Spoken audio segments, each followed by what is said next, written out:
Mwingine nimemsikia na yeye anasema kwenye taifa hili ni lazima tutafute utaratibu, kanuni za watu kula. Watanzania hawajui kula milo kamili.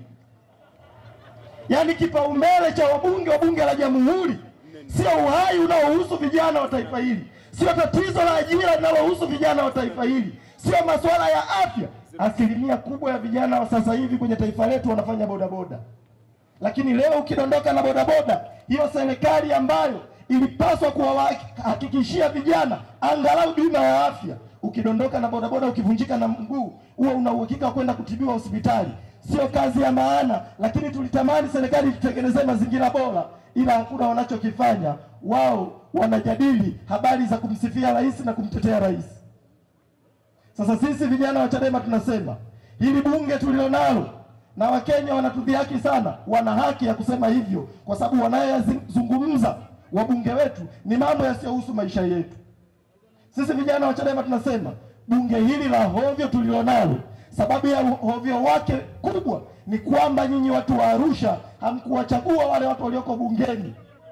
Ni wahuni ambao aliyewachagua ni Rais wa Jamhuri ya Muungano wa Tanzania, kwa sababu mfumo wa uchaguzi kwenye taifa hili ni kama ulivyo ukoo wa panya: baba mwizi, mama mwizi, mjukuu mwizi, mpaka vitukuu ni wezi. Tume ya uchaguzi kwenye taifa hili wote ni wezi, kuanzia mwenyekiti wa Tume ya Taifa ya Uchaguzi, wakurugenzi, watendaji wa vijiji, watendaji wa kata, wote ni wezi. Ndio maana sisi vijana wa Chadema tumesema mwaka huu kama noma wacha ikawe noma. Mwaka huu sio tu kwamba huo uchaguzi hautakuwepo, hatutaruhusu hata CCM wafike muda wa kwenda kuzichukua fomu, kwa sababu wakifanya hivyo tutakuwa tunatengeneza watu ambao watakwenda kutusababisha maisha yetu yaendelee kuwa magumu. La mwisho, yako matishio mengi yanayokihusu chama chetu, na tishio lingine limefanywa na msajili wa vyama vya siasa. Sasa mimi naomba nitumie jukwaa hili kumwambia msajili, punguza wenge mzee, punguza wenge. Hii Chadema huwezi kuifuta, na hii Chadema haiwezi kufa kwa sababu iko kwenye mioyo ya Watanzania. Wewe kama una lolote unataka Chadema ifanye, tulia, tutalifanya, lakini sio kwa kutupelekesha. Sisi sio mafala na hatuwezi kufanya kwa sababu umesema wewe. Kila kitu chetu tutakifanya kwa muda wetu ambao tutaamini ni muda sahihi wa kufanya.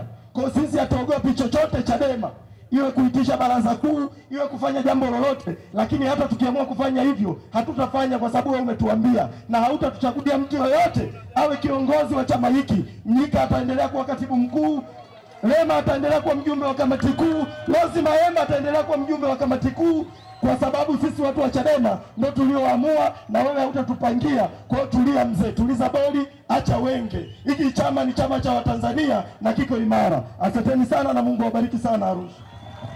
Watu wa Arusha mmemsikia kijana? Kuna maneno ya vijana jamani, ndio hayo. Sawa. Sasa Mheshimiwa mwenyekiti wa baraza la wanawake, karibu uzungumze na watu wa Arusha. Karibu sana mama. Karibu uzungumze na watu wa Arusha.